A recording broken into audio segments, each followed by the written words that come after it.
Hello and welcome to the Art of We podcast. Today we are going to cover a topic that I think it's going to be hard to find one listener who does not relate to this. I So common. I agree 100%. But if you don't relate to this, it would be interesting for you to reach out to us and let us know. So we're talking about misalignments in order, cleanliness, organization in the home. One or Yes. more people are more organized than the other, or more people. Yeah, so let's just be straight here. Who's the one in our household who prefers more of a organized and clean situation? Well, I think that's the person with more Virgo in their chart than Totally. me. I have been in prior relationships where I'm the one who's more organized and ordered. So I want to Maybe make that it's known. okay. Well, then I guess like is it a polarization that happens when one partner is a particular way, the other one polarizes to try to straighten it out and even it out. I mean, potentially that could be the case, but Oh, for also sure. potentially it could be like personal habits.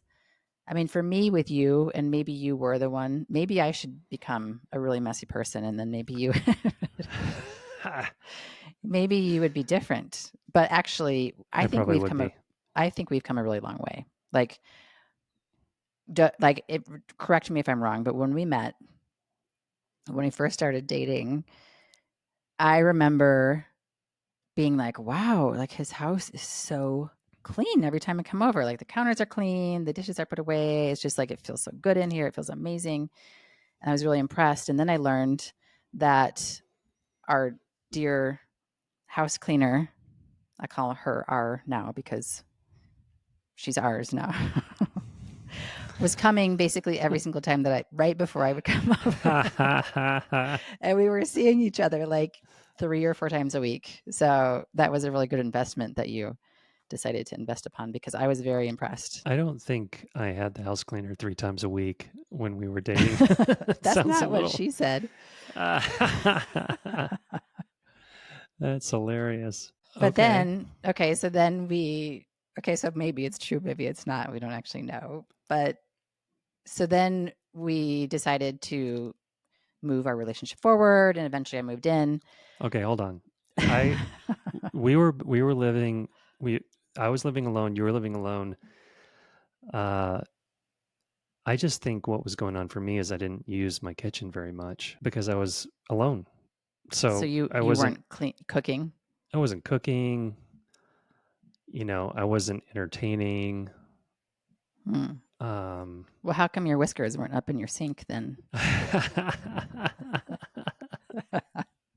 How come What are you saying? the bathroom was so clean? Well, I definitely put my good foot forward um, in Yeah. preparing for you to come over. Yeah. Which I appreciate. It felt really good to come into your space. It was all to ensnare you into our current arrangement, which is that Yeah, exactly. you're the one spraying the counters down in the kitchen. It worked. I mean, it worked. No, I would say that how that continued to evolve is that then I moved into your place.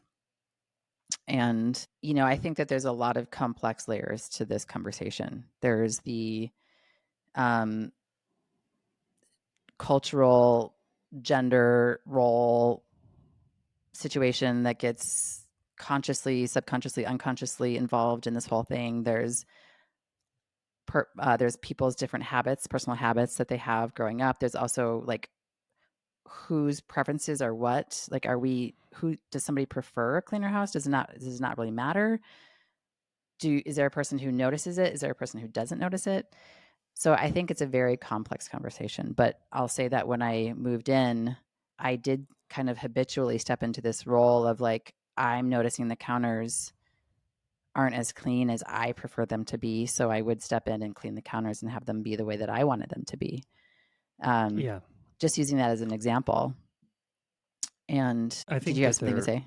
I think there are some gender role, cultural things going on here. I mean, I just thinking back to my childhood. I don't think I ever saw my father, you know, spray down or clean up the kitchen. I don't have any memory of that ever. What about, did And he put dishes away, or did he like do anything like related to dinner? I'm just mm, curious. Or I meals. don't I don't remember having dinner with my father at home Oh, ever. yeah, that's another story. So that's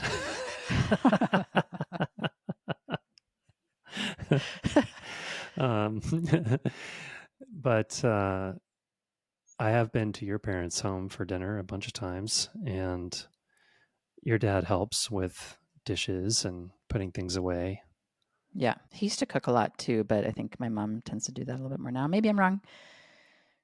But so then there's another piece here that I want to bring forward is when I moved in, you had all of these white mugs that were all the same color, and I am the person in the family now that like really likes order. I love order. I love when things are stacked the same, things are in their place. Like my whole system relax when there's order. In this particular case, you liked order of the mugs, but that's really the only order that I ever understood for you. Like you like the mugs to be the same color. And I brought in all these colorful mugs, and that was a point of disagreement with us. Like you did not like my colorful mugs that I brought into the house. You kind of wanted to throw them away. Well, what does this have to do with order and cleanliness? My way of doing things is right. Your Okay. way of doing things is wrong. Okay, thanks. I will admit that I have a much higher threshold for disorder than you do. And I think that's my best way of saying it is that, I don't notice crumbs on the counter in the kitchen that need to get wiped up or sprayed down. I think that's an And I could important go point. I could go a week or two past the threshold of your threshold. I think that's an important point that you don't actually even notice it. There's a difference between noticing it and not doing anything about it, and just not noticing it, period. But I think that, with this topic, I think that we've come a long way. And I would love to share with our listeners how we've come a long way, because it has been a point of contention for us at times. And I really feel like we're in a really good groove right now around it. Yeah, and it can be a painful dynamic where, you know, one person is made wrong and one person feels righteous, and there can be, subordination to the cleaner person's standard without questioning that standard, Right. Right. without arriving at an agreement together that's mutual. Right. And subordination here means you're not actually on board with it. You're just doing it. So that feels like an important Yeah, distinction. you're resenting the person with the higher standard and you're just going along with it to get along, and then you forget because you're not really on board with it, and then there's another conflict and so on. Yeah. So if we just polarized ourselves for a moment and said that you were the one, like you said, that has less attention and priority to an organized and clean household, and I'm the one who's like really paying attention to it and it really impacted by it and wants it to be clean. Um, I feel like we've come to a good middle. And tell me if you feel that way too, or if you've just been subordinating to my need around that. Well, there is one piece we haven't talked about, which is getting ready for guests to come over. Yeah. Uh huh. Let's talk about that. Well, it seems like having company over becomes a stressful thing because what it means in your mind is we're going to be cleaning for an hour before our guests arrive. Well, I would say that I really love people to walk into a space that gives the full potential of what it can offer and to have them feel warmed and welcomed the same way that I felt when we first started dating. I wanted to be there. I was like, this is amazing. I love how I Aw, feel. It's so clean. I It looks so never knew good. that. Yeah. This is the first I've heard of how impactful that was for you. I'm Yeah. glad And I had a clean house when you came you over. had you had all the right candles lit and Okay. Okay. Well, yeah. I mean, I see your point, and people tend to express a lot of, I don't know, gratitude or yeah. um, feeling welcomed when they come into our home. Yeah. They're like, if I lived here, I'd never want to leave. And We're like, we don't either, but we want you back. So come back next Yeah. time. We want you to leave, but we want you to come back too. That's actually probably true. Okay. So, but the thing is that I feel like in both of those areas, between you and me, household living, and also this other area of guests, it has been a point of contention for us and we have come far. And I'd really love to share how we've gotten to what I feel like is a middle ground. I don't know if you feel that way, but I think that there's things that we can share here that can help the people who are like not wanting to start an argument every time they just clean the counter and their partner comes in and drips cottage cheese What? or raw meat all over the counter after it's been cleaned. Okay. Okay. Sounds Okay. good. So when we'll take a quick break and we come back, we'll share some of the things that we've done that have really helped us come to an agreement about how we are around these pieces together. We'll be right back. We hope you're enjoying this episode. I want to take a quick break to let you know about a gift we created for you and your partner. We compiled our top 10 relationship agreements, agreements that have been so powerful in supporting the success of our partnership that we even turned them into our wedding vows. These agreements help us stay connected, growing, and thriving as a couple, and they've been critical to help us create a kind of we that's way beyond what we've ever experienced before. You can download this free gift at KristaVanderveer.com. That's KristaVanderveer.com. Also, if you enjoy our podcast, it would be so meaningful to us if you left us a rating and review. Not only does it help others find us, but it gives us critical feedback on how we're doing. Thanks in advance, and now back to the episode. Welcome back. We want to share a little bit of the different perspectives from the poles that we kind of represent in our dynamic. And so I'll start off by saying that living with you and experiencing the skirmishes that happen sometimes around clothes that are left around or whiskers in the sink or whatnot, cottage cheese. I think first of all, it helps me a lot to do the mental exercise of appreciating how nice it is to live in a home that's more organized than it would be if I was alone. Mm. It's important to acknowledge that. And I mean, I think the sort of extra credit is acknowledging it to your partner. If your partner's cleaner than you or more organized than you, it's like actually really nice to have someone care about the space. And then the second piece that I find really useful is kind of related to that. If I get into feeling hounded or kind of judged, or, I get defensive about you calling something out, then I need to go into balancing the emotions inside of myself. And I do that by stacking the benefits of, again, having a partner who cares about a clean space. So, what are the benefits to me of having a clean space? What are the benefits to you? I do feel a benefit in my mind to have an uncluttered space. Feels like it supports having an uncluttered mind, and I need that. So I think to elevate my game around keeping things organized, I need to touch into what the benefits are to me and to you and to our relationship of stepping up.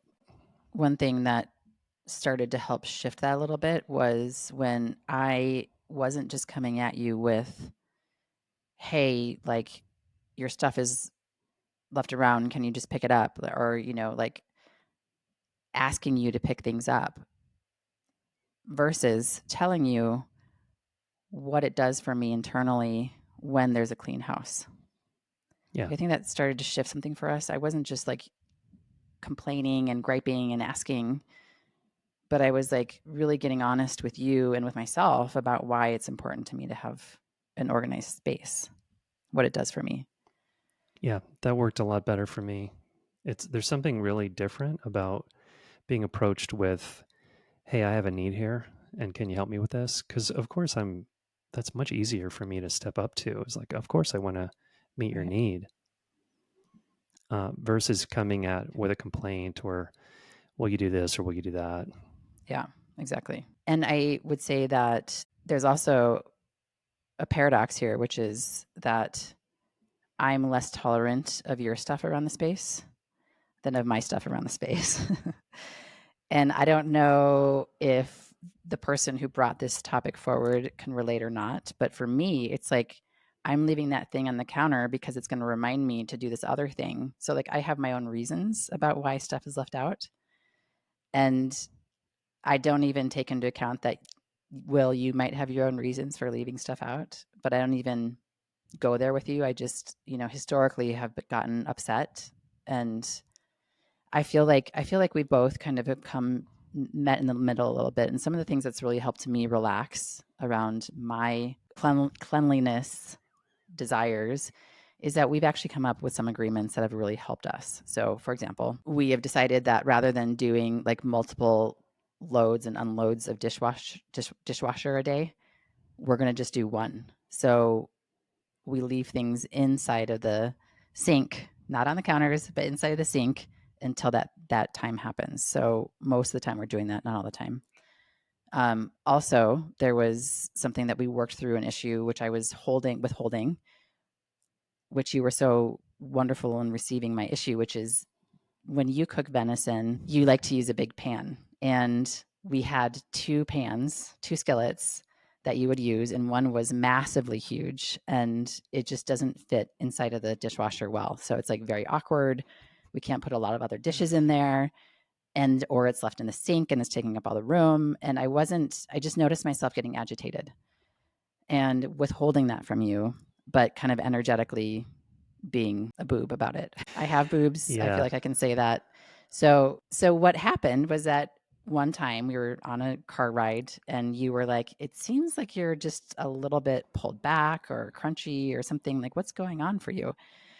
And I was like, I looked and I was like, gosh, there's a couple of things that feel really materialistic, but I just am feeling these things. And one of them is this skillet thing that I just can't quite get beyond. And I need us to do something different around it. And it was amazing because we happened to be going by a mall. We're like, okay, let's get a different size skillet. So you have more than, just this big, massive skillet doesn't work. And we came up with an agreement about how to address this little issue. But I think I really felt your openness to that conversation rather than your defensiveness. And I think there's a real skill to addressing these little material seeming things between partners when they're actually bigger things that could bring us a lot of relief if we just talk about it and have an agreement about it. I don't know. How was that for you in terms of that conversation? The skillet in the sink conversation again just reminds me of so many conversations that can happen. Whether I mean, it reminds me of my daughter at college and conversations with her about her roommates, and it's just like people who don't know how to clean, the right way, or damaging the pot that you bought, or all the things. So it's just like so common to be dealing with these different Mm-hmm. standards and different histories and different perspectives. And so I think in that case with the venison and the pan, I think it was just a matter of executing on getting a different pan. And I think that's helped quite a bit. I Yeah. don't know if you Yeah. think so, but for me, it's just much easier to get that pan cleaned and put in the dishwasher now. So it's like a simple conversation Mm. if both people are open to it, and if it's not brought with shame or defensiveness or you know you're wrong, you're a wrong person and you're doing it wrong, and it's brought with like, here's how I'm impacted, and I'm wondering if we can figure out a solution together. I think in that case, I really felt your care for my experience and that you were enrolling me in a collaborative experience Mm-hmm. to help meet the need that you had there, which is actually maybe a good segue into the other topic, which is the getting ready for guests. And I used to notice before we had the conversation a tendency for you to really disconnect from me about an hour before our guests would arrive. And you're just kind of running around the house, really stressed out and in your own world and frustrated and kind of annoyed with me. And it felt like somehow something had shifted where now we weren't on the same team anymore. Mm-hmm. And there was almost a feeling like you were feeling put out of like having to go around and organize and clean up things that I had done Right. so that the house would be up to a level of orderliness that we hadn't even really agreed to yet or talked about. Totally. And I think it feels bad when someone is imposing a standard or some level of something that never got agreed to in the first place, but you're feeling like somehow you got roped into agreeing to it without agreeing to it. Well, and I think that's like the nut of this whole conversation. That's like the root is like, can we actually come to agreement about how we want the house? How do we want to do Yeah. this process? And if we can agree to that, like authentically and wholeheartedly, it's like, okay, well, let's talk about how that's going to get executed. And can we make agreements? Like, I'll put all of your stuff on the stairwell up to your office when I need it to be put away. Yeah. And if it's on the stairwell, you can agree to put it away. Or, agreements about how we deal with dishes, agreements how about like I'm actually fine wiping off the counters at this point. And it's not a subordination. It's more like I just like it clean. I like clean counters and you don't have to like clean counters. But I did see you wipe the counter yesterday and I was like, oh, what's happening?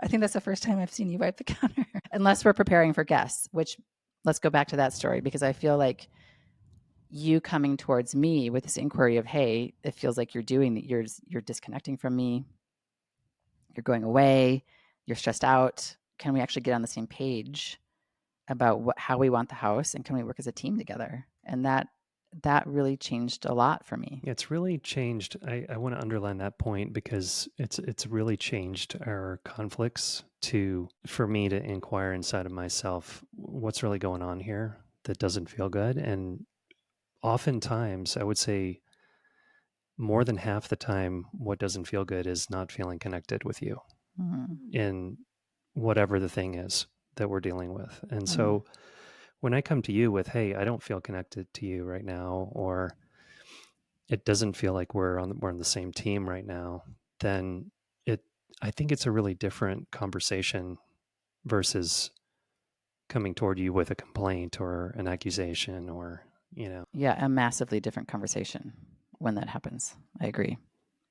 And, to put it into the art of we terms, I think usually what's happening there is prior to that conversation around getting the house ready, I was going into an I perspective versus a we perspective, like you're saying. It's not about us getting the house ready. It's not about us having a standard together about how we want to greet our guests. It's about how I need to figure this out and do it myself and get stressed about it. yeah, So I love the frame of feeling connected or not connected because that usually points us to someone being in an I perspective versus a we perspective. Yeah, thanks for bringing that. well, Well, we greatly appreciate this topic. It lives near and dear to our hearts, obviously, and we believe that it lives in a lot of households' hearts. And I want to say that there's always a way through. If you have a willing partner and you can have explicit conversations, there's always a way through. And we hope that this episode has been helpful to help find a way through.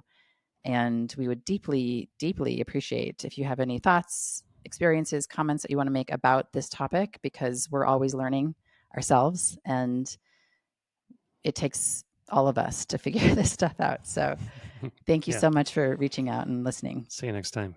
See you next time.